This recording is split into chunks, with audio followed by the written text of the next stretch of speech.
Hello everyone, welcome back to another custom diecast review.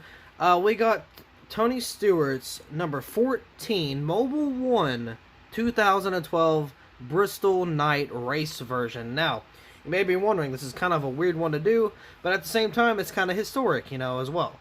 So the reason I even made this one, I meant to make it a long time ago, just never really got to it. So, as you guys know, I was at this race. I've said it many times. I saw it happen in front of me. I was a wee little boy. But either way, I saw it happen in person, and I'm like, you know what? I want that memory in diecast form forever. So I got the 2012 edition of the Mobile 1 paint scheme. I need to get... I don't know if they made the Hamlin win, because he won that race. I don't know if they made that win or not. I'm pretty sure they made the Kenseth scheme for in 124 scale. I got them all in 164. I got all the customs made in there. But not the 124 just yet. So I'm going to try to get those. I don't really like decaling 124s, so I don't know, especially like the older ones. So I don't know if I will make the Matt Kenseth one if I cannot find it, or if it's too rare or too expensive just in general. But it really all comes down to that. Now, I would have a side-by-side comparison of the 164, but I don't know where it is. It's in a bag somewhere. It's with all my other customs. I think it's in here somewhere. But in all honesty, I couldn't tell you, so I don't know. We're just going to have to deal with it. I looked for it, couldn't find it, didn't want to spend too much time looking for it, so I just gave up and moved on. So this is the 124, and I think I only got this for like 23 or 26 bucks. Either way, it was a fantastic deal, and I think I got a Dale Jr. 2008 for like $13. It was like on eBay, it was amazing. It was like $8 for the car, and then like $3-4 shipping or something like that. I don't know, but the guy definitely lost money. Either way, yeah, we got the diecast right here. The hood is popped, but at the same time, it does function. It does open and stuff, so we will take a look at that here in just a little bit. But for right now, we're going to ignore the fact that it is damaged, and we're just going to do the hood right here. Of course, we got Mobile 1, and, got the hood all popped and stuff. We will just go ahead and take a look at it real quick, just the interior detail, or the hood detail. Of course, you got the engine bay there. Haas and Wix filters and Chevy right there. Of course, you got all your headers and stuff, and your hoses. You got a blue hose down in there. You got a silver one, and I don't know what they go to directly, but not too bad of engine detail, but really not what I want in a diecast in all honesty. But there's that. Mobile 1 got some racewear. Of course, you got the windshield here. You got a little bit of detail. I didn't do the detail. That was already there, so that was already on Lionel. Got the 14 right there. Roof flaps do deploy. Both of them. If this one wouldn't be stubborn, they do deploy. Of course, you got the DIN number, which don't matter. I got an Office Depot right here. Of course, you got the deck lid that does open. You can see the fuel cell in there as well. Back here, you got the Mobile 1. Got the, well, if I can focus a little bit, there we go. Got Tony Stewart, the 14, and the Chevy bow tie right here on the back end.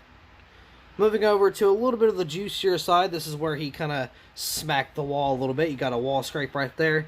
You can see it's kind of on the top a little bit.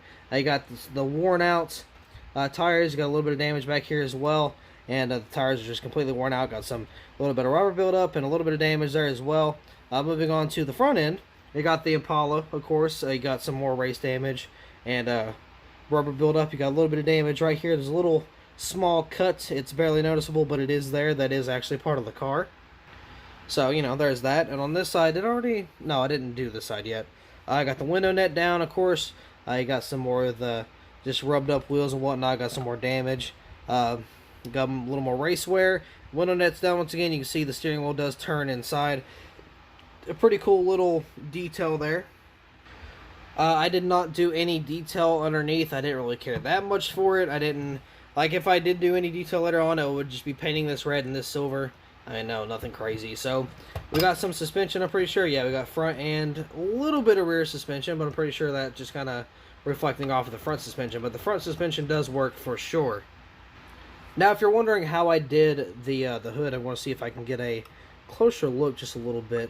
You can see right there kind of how it's cut. It was just the hinge. I cut the hinge a little bit, and this is supposed to be facing upward. Don't mind the little black spot I've been painting.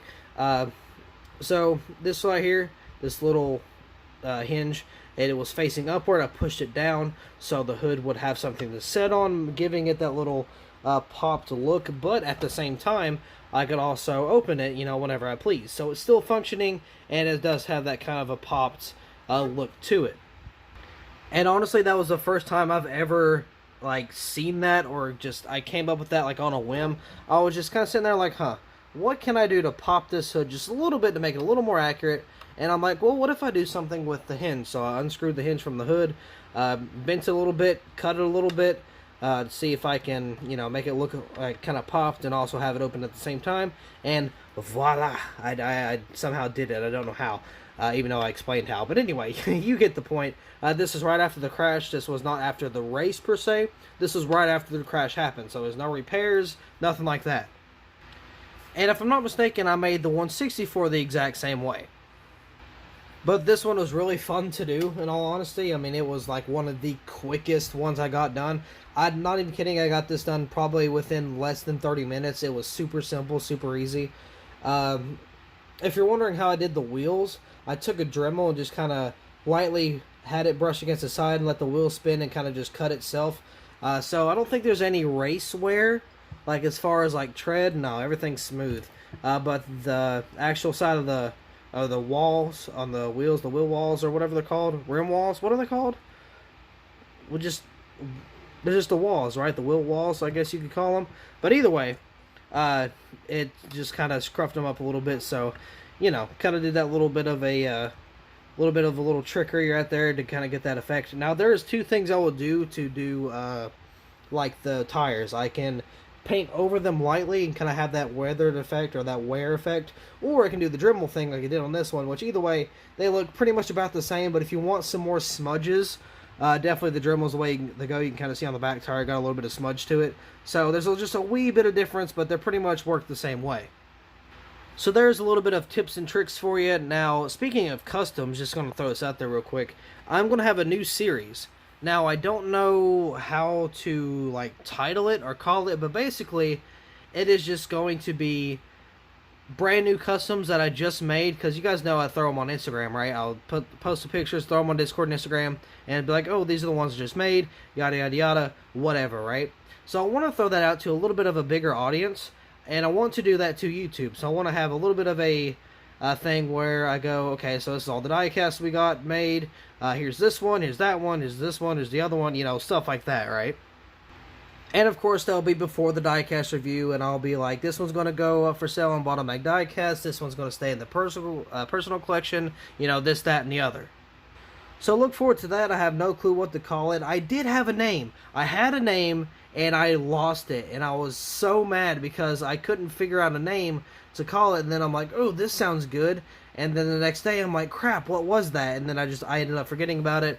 Now I've got to start from square one. But anyway, that'll be all for this custom diecast review, so thank you all so much for watching. I hope you all enjoyed, and I will see you in the next video.